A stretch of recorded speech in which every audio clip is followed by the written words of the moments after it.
Que Dieu nous bénisse. Le thème de ce soir, nous allons parler les 5 clés de la victoire. Je vous invite de vous tenir debout. Et là, nous allons lire dans les livres d'Ézéchiel, chapitre 1, à partir du verset 1 jusqu'au verset 4. Si on peut nous les balancer.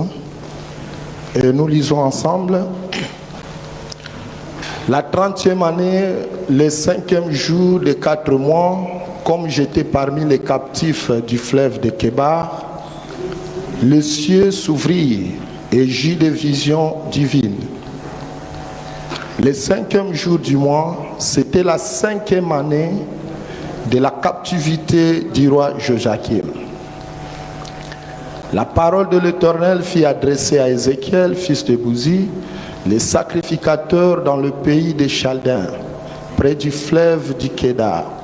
Et c'est là que la main de l'Éternel fit sur lui. Je regardais, voici, il vit du septentrion un vent impétueux, une grosse nuée et une gerbe de feu qui se répandait de tous côtés, une lumière éclatante au centre de laquelle brillait comme de l'airain poli, sortait du milieu du feu. Amen, amen. Que Dieu bénisse sa parole. On reprend nos places. Bien-aimés, nous allons parler les 5 clés de la victoire. Aujourd'hui, j'aimerais, parce qu'il y a une personne que Dieu va parler cet après-midi. Vous savez que lorsqu'un homme de Dieu se tient debout, lorsque Dieu dispose sa parole, il ne le dispose pas pour tout le monde. Il y a une personne, il y a quelqu'un que Dieu veut bénir cet après-midi. Il y a quelqu'un qui a été identifié dans le royaume des cieux afin de pouvoir recevoir quelque chose de la part de Dieu. Bien-aimés, nous sommes pendant une période très difficile et nous étant les enfants de Dieu, nous avons un devoir. Nous étant des enfants de Dieu, bien-aimés, nous devons impacter dans le monde du ténèbre. Vous savez qu'il y a des circonstances, il y a des problèmes qui arrivent dans notre vie, qui des fois nous empêchent d'être dans la présence de Dieu. Il y a des situations que nous sommes en train de vivre, qui des fois, bien-aimés, nous amènent à nous poser autant et 1001 questions. Mais qu'à cela ne tienne, quand tu as Jésus-Christ, bien-aimé, le vent peut souffler de gauche, le vent peut souffler de droite. Mais si tu sais, quand toi, il y a quelqu'un qui donne la victoire, tu seras toujours l'homme ou la femme la plus victorieuse. Et cet après-midi, bien-aimé, je voulais te rassurer une chose, que tu es de bon côté. Tu es du côté de celui qui a vaincu la mort. Tu es du côté de celui qui a vaincu la maladie. Tu es du côté de celui qui nous a délivrés de la puissance du ténèbre et qui nous a amenés dans le royaume de son fils Jésus, qui nous a donné la vie, qui nous a amenés dans le royaume de la lumière. Et de ce côté-là, jamais nous pouvons vivre l'échec dans notre vie. Je dis toujours aux chrétiens, tout peut arriver étant chrétien, mais l'échec ne sera jamais une parole qui va dominer ta vie. L'échec ne sera jamais quelque chose qui sera l'identification de ta vie. Mais tu dois toujours marcher la tête haute, en sachant que les circonstances dans lesquelles tu traverses, c'est tout à fait normal. Étant des humains sur la terre, personne n'est au ciel. Tout peut arriver. Les combats peuvent arriver. La mort peut te frapper. Peuvent frapper un membre de ta famille. Mais qu'à cela ne tienne, bien aimé, la victoire elle est certaine. Parce qu'il y a quelqu'un qui a déjà vaincu pour nous. Il y a quelqu'un qui a combattu pour toi et pour moi. Voilà pourquoi la Bible dit que nous ne combattons pas pour la victoire, mais dans la victoire. Sachant que tu n'as pas besoin de la victoire parce que la victoire est déjà acquise pour toi. Il y a quelqu'un qui a déjà acquis cette victoire et il a pris cette couronne. Il a disposé pour toi. Amen, amen. Il faut marcher la tête haute. Crois à celui que tu es. Crois à celui qui est en toi. Bien-aimé dans le Seigneur, je vais parler des 5 clés de la victoire. Et là, nous venons de lire un passage. Cependant que je préparais ce message, je ne sais pas, l'Esprit du Seigneur commençait à m'enseigner beaucoup de choses. J'ai compris que le prophète Ézéchiel, dont la Bible nous parle ici, il fait partie, bien-aimé, de ces grands prophètes de ce temps-là. Et sa grandeur n'est pas bien-aimé, parce qu'il était un prophète qui révélait les choses, mais c'était parce que c'était un prophète qui a beaucoup écrit, et les écrits qu'il a fait, c'était des écrits, bien-aimés, qui avaient impacté la période, qui avaient impacté le monde. À son époque, Dieu avait révélé de choses, et beaucoup, bien-aimés, de choses au travers du prophète Ézéchiel se sont réalisées à sa période. Voilà pourquoi, bien-aimé, il est qualifié ou il est identifié parmi les grands prophètes de la terre. Mais voilà maintenant ce que nous dit ici la Bible, que pendant que cet homme était, bien-aimé, esclave du fleuve de Kédar, où ils étaient transportés, ils étaient amenés en déportation. La première des choses que vous devez savoir, c'est quoi? Quelqu'un qui est esclave, il n'a pas droit, bien-aimé, à la liberté. Lorsque tu vis dans l'esclavagisme, il est difficile de vivre, bien-aimé, la bénédiction de Dieu. Pourquoi? Parce que tu es sous commandement de quelqu'un. Tu es sous commandement d'une personne. Tu es sous commandement d'une autorité. Et quand tu es sous commandement d'une personne ou d'une autorité, il est difficile de pouvoir exprimer les sentiments de ta vie. Il est difficile de pouvoir exprimer ce que tu veux dire. Parce que tout ce que tu as comme projet, pendant que tu seras en captivité, il serait tellement difficile de pouvoir réaliser les projets de ta vie. Mais quand tu deviens libre, automatiquement l'Esprit de Dieu va commencer à te révéler les choses, et en te révélant ces choses, bien-aimé, tu auras aussi la liberté de faire quoi? De pouvoir exercer le pouvoir de ce que Dieu a mis à ta disposition. Cet homme, il souffre. Cet homme, il se retrouve quelque part. Mais la Bible dit qu'à cette époque, la parole de Dieu lui fit révéler. Pendant qu'il était esclave, la parole de Dieu lui fit révéler à ce temps-là. Et Dieu, la Bible dit, si vous lisez tous ces passages, vous verrez là où la Bible nous dit que même ceux qui l'ont amené, ceux qui les ont pris, bien-aimés, en otage comme des esclaves, il les avait demandé à ceux qu'ils puissent chanter les cantiques de Sion. Pour comprendre les versets, vous pouvez lire dans le livre de Psaume chapitre 137, verset 4, où la Bible dit, David dit, comment pourrions-nous chanter à l'Éternel des cantiques nouveaux? Comment pourrions-nous célébrer les cantiques de Sion pendant que nous sommes dans une terre étrangère? Bien-aimé, quelqu'un qui est loin, qui est emprisonné quelque part, il a du mal à pouvoir célébrer son Dieu. Quelqu'un, bien-aimé, qui vit encore dans la coutume, bien que tu sois chrétien, il a encore du mal à pouvoir célébrer la grandeur de son Dieu. Parce que quelque part, lorsque la coutume domine sur le fait spirituel, vous trouverez que cette personne sera, il sera vraiment dans les difficultés de pouvoir même émerger. C'est pourquoi vous allez voir, il y a beaucoup, chez nous au Congo, nous avons plus de 400 et quelques tribus. Et parmi ces tribus, vous allez trouver que chaque tribu a une coutume. Chaque tribu a une coutume. Il y a des personnes, parce que dans leur tribu, on connaît que là, il ne faut jamais avoir une seule femme. Il faut toujours avoir 2 femmes, 3 femmes. Et lorsque même il se convertit à chrétien, la fin des choses, vous allez les retrouver toujours prendre une 2e ou 3e bureau. Parce que la coutume est en train de les réclamer. Mais il faut que la personne fasse des efforts pour pouvoir sortir, bien aimé, de la puissance de la coutume, afin de se retrouver là où le Seigneur a voulu qu'il soit. Dieu ne viendra pas faire tout à notre place. Il y a des choses, Dieu t'a donné 2 yeux, 2 mains, 2 pieds, il t'a donné l'âme, le corps et l'esprit. Il sait qu'en toi tu as la capacité de s'organiser pour vivre les merveilles de Dieu. Il y a de nos coutumes chez nous où vous trouverez que les gens sont hypocrites, les gens sont menteurs, les gens sont des soulards. Et même quand il devient chrétien, tu le trouves, c'est un soulard. C'est quelqu'un qui boit beaucoup. C'est quelqu'un qui est hypocrite. Donc c'est comme ça en fait les coutumes. Mais quand nous sommes encore sous, bien aimé, la pédagogie de la coutume, il est difficile d'émerger avec Dieu. Alléluia. Amen, amen. Bien aimé dans le Seigneur, Aujourd'hui, moi, je peux dire que l'église contemporaine, c'est-à-dire l'église de ce temps, c'est une église bien aimée qui fait la honte de l'église primitive. Pourquoi je dis cela? Bien aimé, l'église du temps primitif était une église qui était caractérisée par des signes et des miracles. Dans cette église, vous allez voir les chrétiens qui étaient puissants.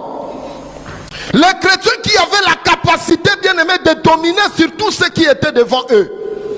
Mais ce n'est pas le cas aujourd'hui. Aujourd'hui, nous trouvons que dans l'église, bien aimé, un petit démon. Les chrétiens sont incapables de chasser un petit démon. Ça prend des temps, de jours, de mois, toujours en train de chasser un seul démon dans la vie d'une personne. Les apôtres de ce temps-là et les apôtres d'aujourd'hui, ou les serviteurs d'aujourd'hui, font la honte des temps de l'église primitive. Pourquoi? Parce que vous allez voir que les caractéristiques de Pierre, de Paul et les autres, c'était l'opération des miracles et la puissance qui les accompagnait partout. Mais ce n'est pas le cas pour aujourd'hui. Aujourd'hui, les gens prétendent avoir la parole, mais la puissance, il n'y a pas. Pourquoi il n'y a pas de changement dans nos églises? Pourquoi nous avons bien aimé la croissance numérique, mais il n'y a pas la croissance spirituelle? C'est ça le problème et la question qu'il faut se poser. Beaucoup d'églises se réjouissent d'avoir 200, 300, 500 membres.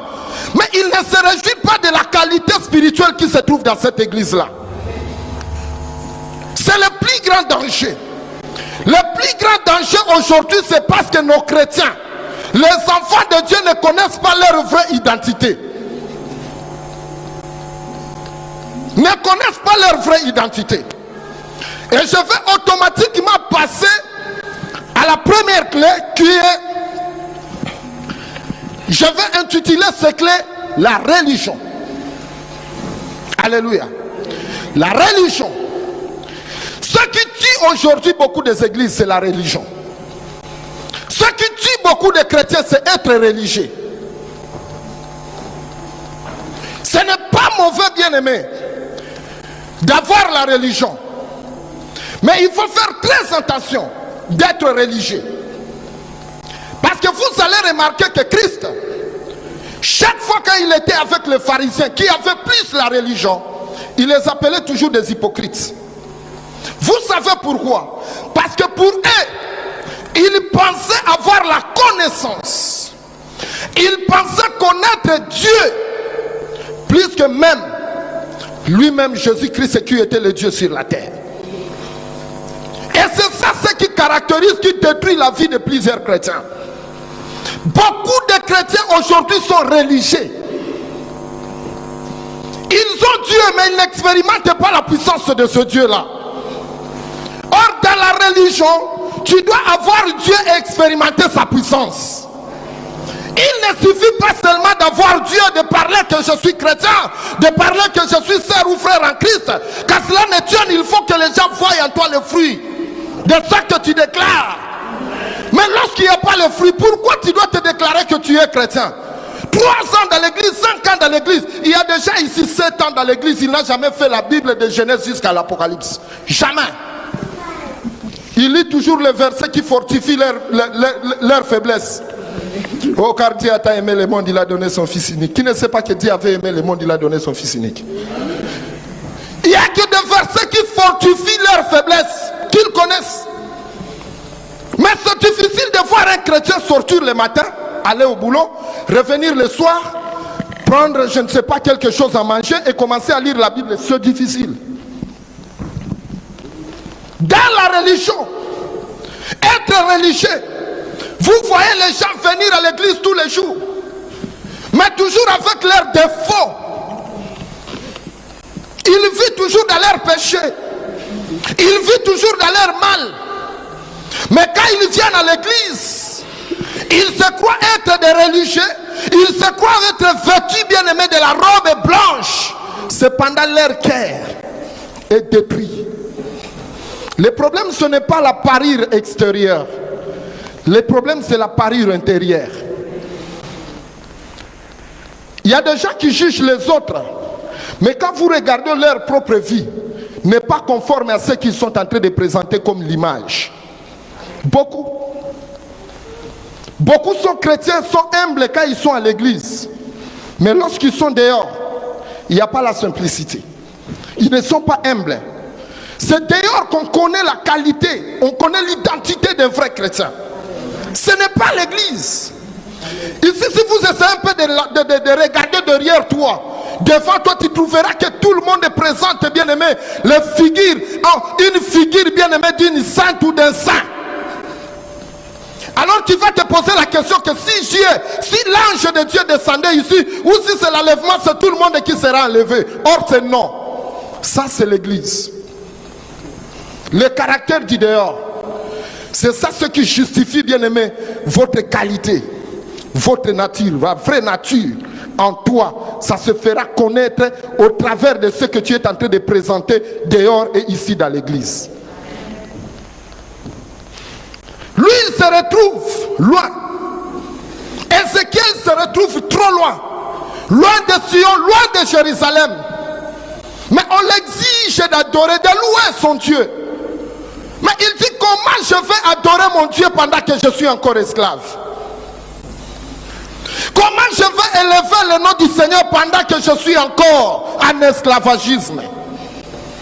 Bien aimé, il est difficile d'adorer Dieu lorsque les choses ne marchent pas bien.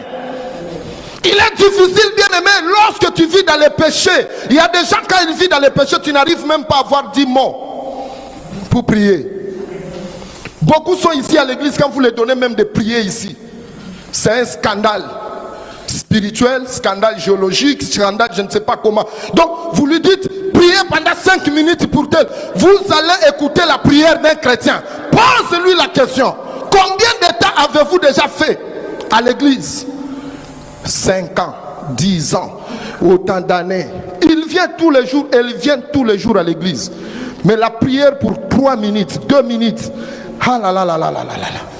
Là, il faut lui dire, bon, tu pries dans la langue maternelle. Sinon, c'est le scandale, tout fait. Pourquoi? Parce que nous venons comme des religieux à l'église. Qu'on nous voie et que nous sommes des chrétiens. Qu'on nous voie et que nous craignons Dieu. Qu'on nous voie et que nous connaissons Dieu. Mais est-ce que nous connaissons ce Dieu-là? Si bien aimé, il faut mettre les œuvres. C'est pourquoi Dieu est tellement merveilleux. Parce que si Dieu commençait à montrer ce que nous sommes, bien aimé, il serait difficile de vivre au milieu des gens. Quand Zambaya bandiko la kisabavi na biso, à l'action via pasteur Joseph. Tant que sous baki tu as no goya ko banda ko beta biso ko lobaki. Non non non non non. Ça ne va pas. Ce sont des gens qui nous prêchent. Ce sont des gens qui chantent. Ce sont des gens qui intercèdent pour nous. Bien aimé, Dieu connaît les fonds et les profondeurs de nos vies, de nos cœurs. C'est pourquoi la Bible dit, nulle créature n'est cachée devant Dieu. Nulle créature n'est cachée devant Dieu. Bien aimé, on peut se cacher devant les hommes. C'est pourquoi moi j'ai toujours été ce que je suis. Ce que je suis. Toi tu me connais que je suis chrétien, je crains Dieu. Très bien, comme dit les Portugais, tout du bien. Mais si tu me connais que je suis pécheur, je ne changerai pas ton avis. Et si tu cherches, bien aimé, à faire comprendre à tout le monde que toi tu crains Dieu, tu deviens hypocrite. C'est pourquoi il faut rester avec la qualité que tu as. Alléluia. Reste avec ta qualité. Toi-même, tu sais comment tu collabores avec ton Dieu. Toi-même, tu connais tes relations avec Dieu. On peut bien aimer te juger par rapport à ton accoutrement. Mais ce n'est pas ça ce que tu es.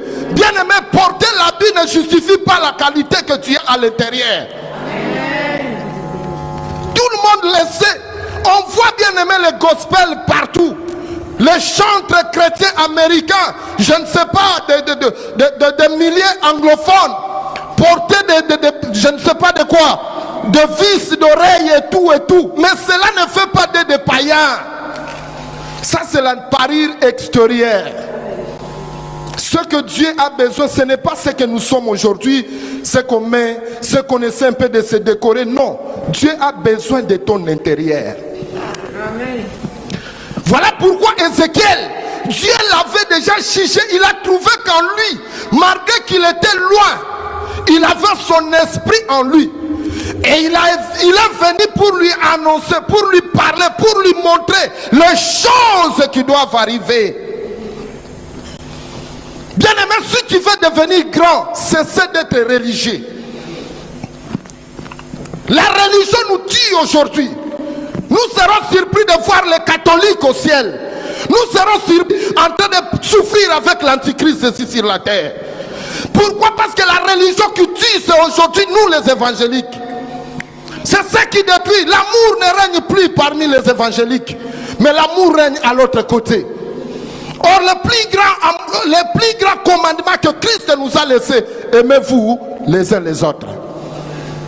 C'est ça. C'est seulement chez nous les chrétiens que vous trouverez les pasteurs en train de se critiquer à la télé. Il y a tel pasteur qui a dit ça. Il y a un autre pasteur qui fait les droits de réponse. Il y a tel pasteur qui veut argumenter sa prédication. Il prend la faiblesse de tous les pasteurs. Il met, est-ce que toi tu es saint? Est-ce que toi tu es saint? Quand tu cries aux autres, voilà pourquoi Christ a regardé les pharisiens. Il a dit des hypocrites. Tu veux enlever la paille qui est dans l'œil de ton prochain, mais la poutre qui est dans ton œil, tu ne vois pas. Voilà comment nos églises évangéliques aujourd'hui marchent. C'est regrettable de voir même dans les réseaux sociaux les pasteurs en train de se critiquer. Tel pasteur a fait ça, tel pasteur a fait ça. Il y a l'autre qui se tue en train de critiquer les autres pour se faire un saint. Non, ce n'est pas ça. Soutenons-nous. Vous ne verrez jamais, bien-aimé, un prêtre catholique en train de critiquer un autre prêtre catholique. Malgré ses défauts, nous avons connu que cette église a plus de mal qu'ils commettent. Mais vous ne le verrez jamais devant les médias ou devant les hommes en train de se vilipender, en train de se tuer, en train de se faire du mal. Tout cela, ça dénonce l'église. Il n'y a plus l'amour. Il n'y a plus l'amour. Et quand tu veux sortir de la religion, c'est alors que tu vas toucher à la bénédiction de Dieu. Parce que là, tu vas marcher selon la vision que tu as reçue du Seigneur. Et vous trouverez que beaucoup de gens sont aujourd'hui dans le service sacerdotal. Tout simplement, ils ne connaissent pas les rôles, le but même de leur appel. Il a été appelé pourquoi? Il ne connaît pas. Quand est-ce que tu as été appelé? Il ne connaît pas. Qu'est-ce que Dieu t'avait donné comme message? Il ne connaît pas. Les méli-mélo. Il mélange les ndunda, les pondous, les sakasaka, les quoi. Il amène la nourriture des Angolais, la nourriture des Camerounais, de tous des Sénégalais, des Congolais. Il mélange tout. Il y a la diarrhée à l'église. L'église est détruite. Tout ça pourquoi? Parce que tu n'as pas la vision sur ton appel. Il faut savoir, ton appel c'est quoi? Dieu t'a appelé à quoi? Les jours que tu as reçu le Seigneur pour te donner la mission, qu'est-ce qu'il avait dit? Qu'est-ce qu'il t'avait dit? Quel est le message que Dieu t'avait donné? Quel est le signe que Dieu t'avait donné que je suis avec toi? Tout homme de Dieu, quand Dieu l'appelle, il doit te donner un signe de ta vie, un signe de ton ministère, pour te permettre, bien-aimé, de ne pas être balancé par le tout vent, mais de rester, bien-aimé, tranquille, normal, fixe dans l'œuvre du Seigneur. Aujourd'hui, les gens changent les églises, comme on change les hommes, comme on change les femmes. Tout ça pourquoi? Parce que nous n'avons pas, bien-aimé, la connaissance de notre appel. Il n'y a pas la connaissance de notre appel dans nos vies. Voilà pourquoi nous sommes balancés par le tout vent. Demain, il y a un prophète qui sort de l'autre côté, qui est là. Lorsque tu vois que le prophète là n'agit plus, tu sors, tu vas de l'autre côté. Non, ce n'est pas comme ça. Restez statique là où tu as connu le Seigneur. Un jour, malgré les circonstances dans lesquelles tu traverses, il viendra toujours. Il viendra toujours. Quand il donne la promesse, bien-aimé, il est l'unique qui respecte les promesses. Il est l'unique qui respecte ses paroles. Lorsque Dieu te dit quelque chose, même si cela tarde à s'accomplir, sachez qu'un jour, tu vivras toujours le fruit de la parole du Seigneur. Il faut toujours continuer à croire. Et quand tu vas sortir de la religion, c'est alors que tu vas comprendre que Dieu va commencer à plus t'utiliser. À plus t'utiliser, à accomplir même la vision de ta vie. Il y a beaucoup de gens qui ont changé la vision de leur vie parce qu'il y avait des gens qui voulaient qu'ils changent la vision. Tu ne changeras jamais la vision de ta vie parce qu'il y a quelqu'un qui veut que tu changes. Il y a quelqu'un qui veut que tu sois comme lui. Tu ne seras jamais comme lui. Même les jumeaux qui naissent le même jour, ils n'ont pas les mêmes signes. Il y aura toujours quelque chose qui les font la différence. C'est ça la réalité. Et dans les ministères, c'est comme ça. Quand tu es appelé au ministère apostolique, demeure dans le ministère apostolique. Tu es appelé au ministère prophétique, demeure dans le ministère prophétique. Même si les gens critiquent la prophétie, même si on critique les prophètes, avance avec ton Dieu, parce que tu connais ce que tu dis. S'il y a les faux prophètes, il y aura les faux docteurs. S'il y a les faux docteurs, il y aura des faux pasteurs. S'il y a des faux pasteurs, il y aura des faux évangélistes. S'il y a les faux diacres, il y aura des faux anciens. C'est ça la réalité. Ce n'est pas commencé aujourd'hui. Ça a commencé depuis longtemps. Il y avait Élie, il y avait les prophètes de Baal. Ce qui est normal. Ça sera toujours comme ça. Personne ne changera cette réalité. Mais le problème c'est quoi? C'est lorsque Dieu te fait signe de cette personne-là. C'est tout. Il ne faut pas critiquer quelqu'un que tu ne connais pas, bien aimer les aboutissants de son ministère. Tu critiques un prophète. Est-ce que tu connais comment il s'est rencontré avec Dieu? Tu n'as même pas la vision sur lui. Tu n'as même pas une mauvaise image sur lui. Mais parce que tu as écouté tel a parlé d'eux, ça devient pour toi une publicité. Tu mets un panneau publicitaire là pour le critiquer, pour parler à mal de ce prophète et tout. Bien aimé, s'il y a des faux prophètes, il y a aussi des vrais prophètes. Moi tel que je suis là, je crois à la prophétie. Parce que même l'église où on n'accepte pas la prophétie, il faut faire très attention. C'est qu'il y a des gens qui se cachent derrière, qui ne veulent pas que l'œil de l'Éternel puisse révéler les choses. La prophétie ou les prophètes à ce temps de la fin, ils sont très importants pour révéler la pensée de Dieu. C'est très capital dans l'église. Je mets un point, je vous dis la prophétie. Les prophètes à ce temps de la fin, ils sont très capitaux pour révéler la pensée de Dieu. Quand la prophétie n'est pas acceptée quelque part, ou les prophètes, faites attention, il y a quelque chose qui se cache derrière. C'est ça la vérité. C'est ça la vérité. Parce qu'il faut qu'on ait des prophètes qui viennent le matin nous dire que Dieu nous a dit ceci, cela pour l'église. Un jour, je me souviens, c'était au mois année passée, avant même ce Covid. J'étais chez moi, prier. Et le Seigneur commençait à me faire voir. Je pense que si un jour le diacre Guélor, il peut me faire sortir ce message. Dieu m'a montré une chose. Je vis beaucoup de drapeaux. J'avais dit ça ici à l'église. En train de saigner du sang. Beaucoup de drapeaux dans le monde. Et pour moi, je pensais que c'était des attentats qui vont se succéder. Je dis compris parce qu'il y a quelque chose qui va arriver. Quelques jours après, un mois après, il y a le Covid qui a commencé. Et aujourd'hui, le Covid est en train d'extravager le monde, plus que même les attentats. Il y a plus d'autant de millions de morts dans le monde. Tous les pays du monde sont touchés. Mais Dieu avait déjà révélé, cache-toi. Cache-toi. Vous savez, quand Dieu commence à révéler ces choses, il sait qu'il y a un malheur qui se présente. Il sait qu'il y a un malheur qui est en train de se préparer. C'est pourquoi, bien aimé, moi je conseille aux gens, quand tu as à consulter un prophète, cherche un véritable prophète, consulte-lui pour ta vie. D'ailleurs, une vie chrétienne qui n'a pas de direction, c'est une vie qui n'ira pas loin. Tu n'iras pas loin si tu n'es pas dirigé.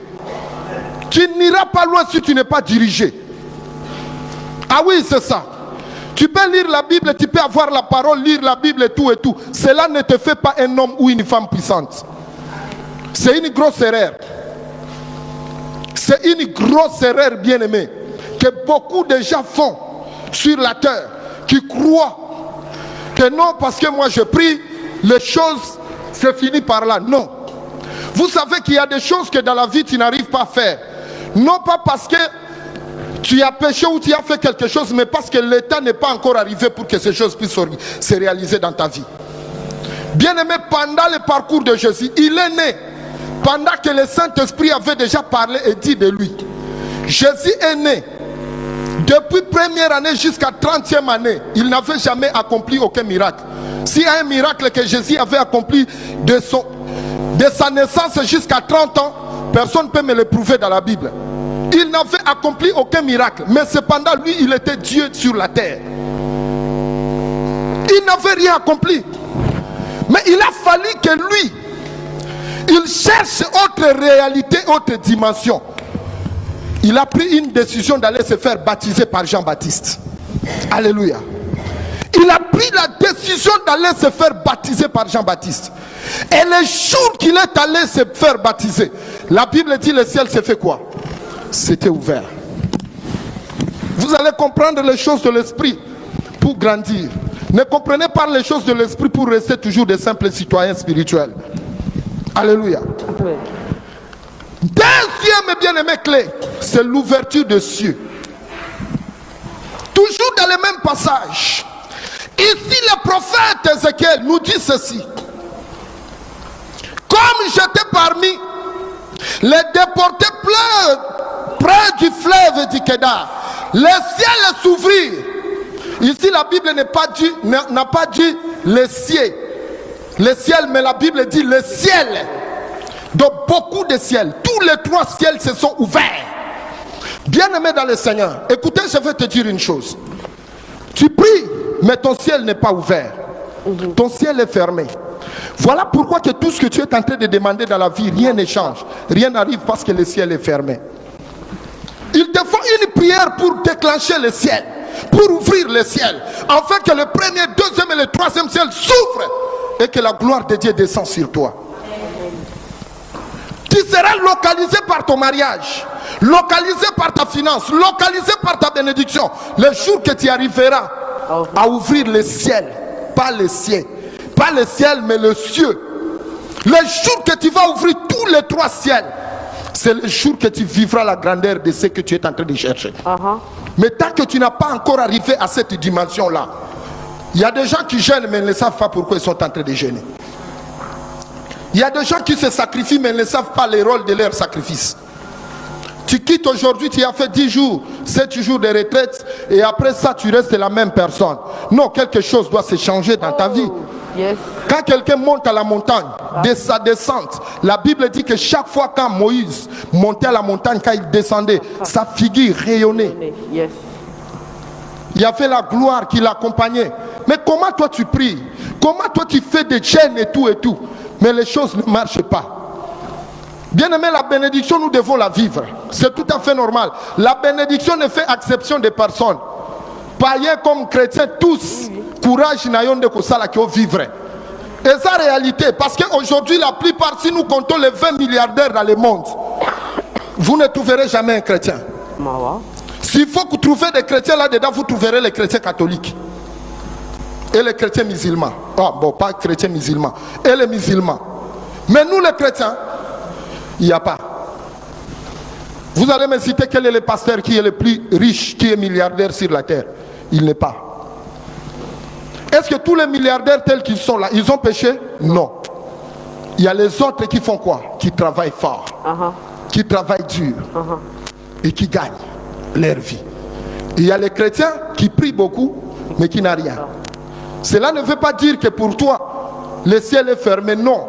Tout simplement parce que tu n'as pas encore changé les stratégies pour ouvrir ton ciel. Il faut changer les stratégies pour vivre la gloire. Il y a des fois dans la vie les choses ne marchent pas. Moi il m'est arrivé un certain moment que les choses ne marchaient pas. Je fais ceci, ça ne tient pas. Je vais à gauche, à droite, les choses ne marchent pas. Là j'étais encore au Congo. Je commence à faire les choses. Après un jour, je vais croiser une dame dans la rue. Elle me dit que l'homme de Dieu, tu dois quitter ce pays parce que le temps est arrivé. Le temps que Dieu a dit. Mais je dis, mais comment je vais quitter ce pays? Je n'ai ni visa, ni passeport, ni quoi que ce soit, ni argent. Alors je me suis mis en violence moi-même. Je me suis décidé. Moi je suis arrivé, bien aimé. J'ai quitté l'Afrique jusqu'ici en Europe avec un passeport d'un Éthiopien qui n'a même pas la même physionomie avec moi. Je suis arrivé parce qu'un jour j'avais entendu quelqu'un me dire que non, ce n'est plus le temps de toi de rester ici au Congo. Mais je n'avais rien pour y arriver. Alors je me suis dit, je vais faire la violence. Pas dans le mauvais sens. Il ne faut pas chercher parce qu'aujourd'hui le pasteur Joseph a dit ça. Demain on te retrouve dans les bars en train de faire la prostitution pour avoir de l'argent. Non, ne faites pas ça. Ne faites pas ça, c'est ça être. Et vous voyez les gens qui font la prostitution, qui volent, qui font tout, ils prennent le dîme, l'offrande avec leur prostitution, ils amènent à l'église. C'est ça être religieux. Tu crois que tous les péchés, tout ce que je gagne avec les péchés, je peux amener dans l'église, comme il y a toujours des versets qui nous disent tout est sanctifié par la parole. Non, pas tout n'est pas sanctifié par la parole. Tu dois savoir quand tu t'approches de Dieu, ce que tu amènes à Dieu, la provenance, la source de cela. C'est très capital. Quand tu sais que même ton argent que tu gagnes là n'est pas venu d'un bon chemin, tu as gagné ça d'une façon malhonnête, n'amenez pas ça dans la maison de Dieu. Amen. Ne donnez ni offrande ni dîme à ça.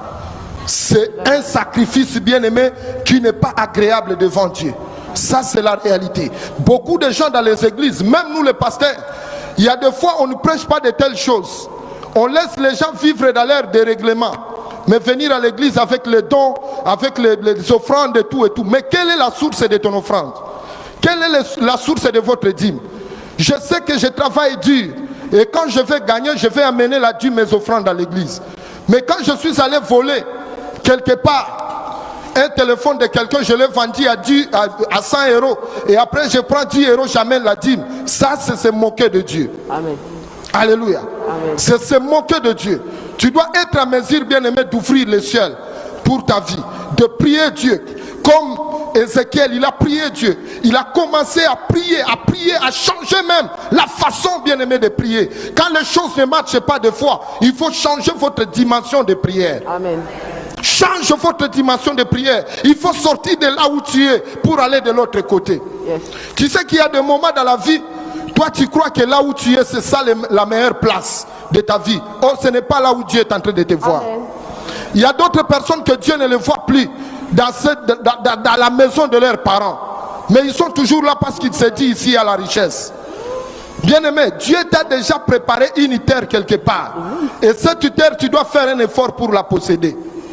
Amen. Tu dois faire un effort pour la posséder. Tu dois faire des efforts pour arracher ta bénédiction. Amen. Personne n'arrachera la bénédiction pour toi. Voilà, Paul nous dit, nous courons tous dans les stades, mais tous nous n'avons pas les mêmes ambitions. Il y a les autres qui courent comme des aventuriers. Il y a les autres qui courent battant l'air. Mais moi je cours vers les buts. Paul a compris que lui il court vers les buts pour remporter le prix de la vocation céleste. Bien-aimé, à quoi toi tu cours? C'est la question que tu dois te poser. Amen. Il y a que les autres qui témoignent, mais toi tu ne témoignes pas. Vraiment. Et le témoignage, ça ne doit pas être que non. Le témoignage doit être un témoignage vibrant. Il faut qu'on voie. Il faut qu'on voie la grandeur de Dieu. La puissance de Dieu se manifester dans nos vies. Il faut qu'on voie, bien aimé, la main de Dieu agir dans notre vie. Il faut qu'on voie que les choses changent et sont transformées en notre faveur. C'est ça que tu dois frapper la poitrine, que tu es chrétien. Chrétien ne sera pas un chrétien du nom. Tu sors là, on te demande, tu pries où? Les ambassadeurs pour Christ. Ah, tu es chrétien? Oui, je suis chrétien. Mais tu es chrétien où? Ici? Oui. Mais où sont les fruits? Où sont les œuvres? Rien. Beaucoup ici, vous êtes là, les mamans, les papas. Vous êtes là, même dans vos foyers là, il n'y a pas la paix.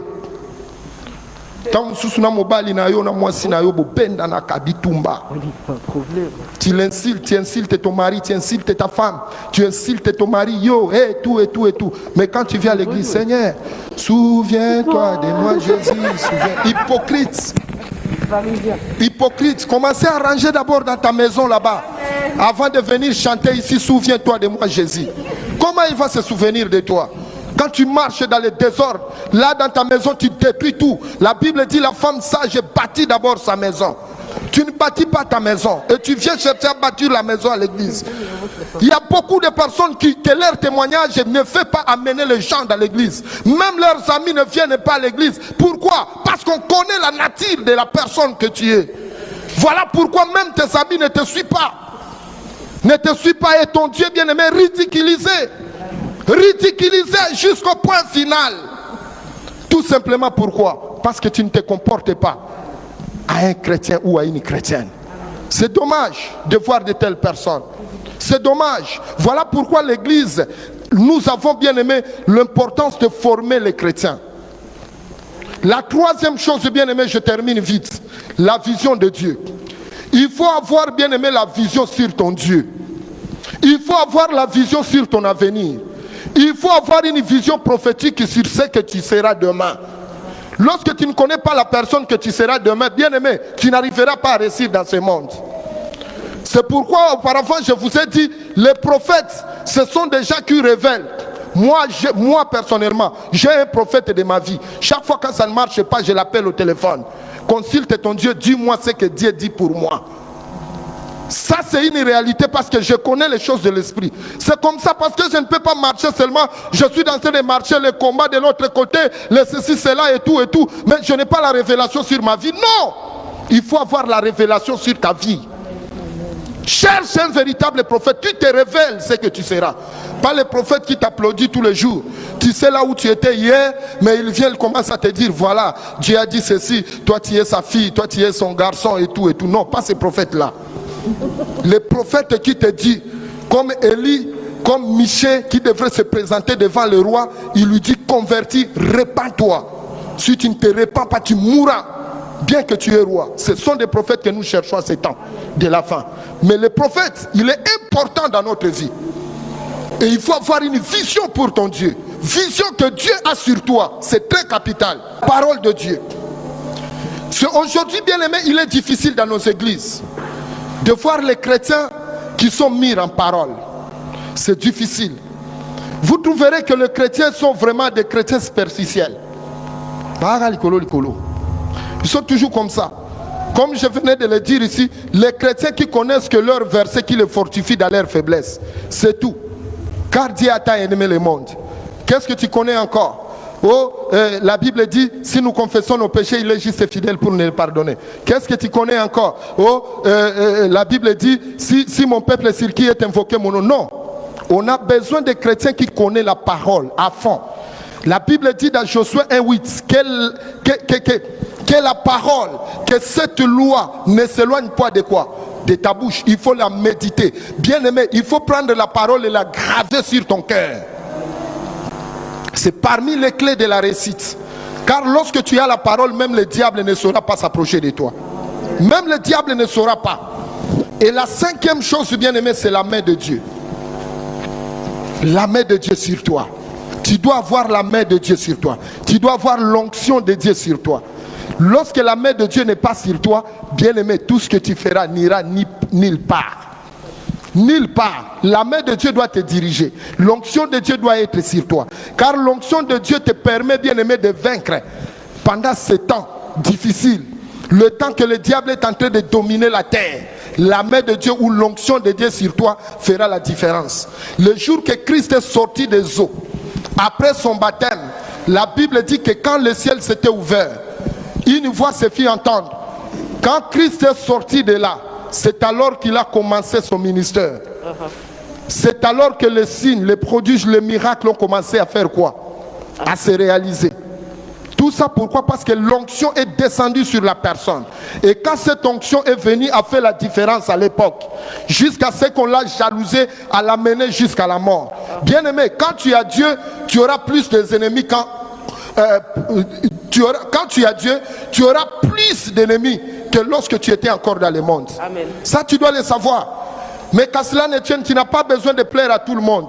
Amen. Tu n'as pas besoin de montrer que tu es saint devant tout le monde. Non. Amen. Reste tel que tu es. Le conseil que le Seigneur veut te donner, c'est quoi? Reste tel que tu es. Tu connais celui que tu sers. Tu connais ton Dieu. Tu as ton Dieu. Tu connais ce que vous parlez en cachette. Bien aimé, que les hommes parlent à mal de toi ou parlent tout ce qu'ils peuvent parler. Mais quand tu connais que tu as le véritable Dieu et que tu te sens que tu n'es pas coupable, tu es innocent, marche dans la voie de Dieu. Amen. Marche dans les principes. Amen. Respecte les principes de Dieu. Bien aimé, qu'on parle du mal de toi, mais qu'on ne te retrouve pas dans le mal. Amen. Amen, amen. Qu'on parle du mal de toi, mais qu'on ne te retrouve pas dans le mal. Que l'Éternel vous bénisse. Amen.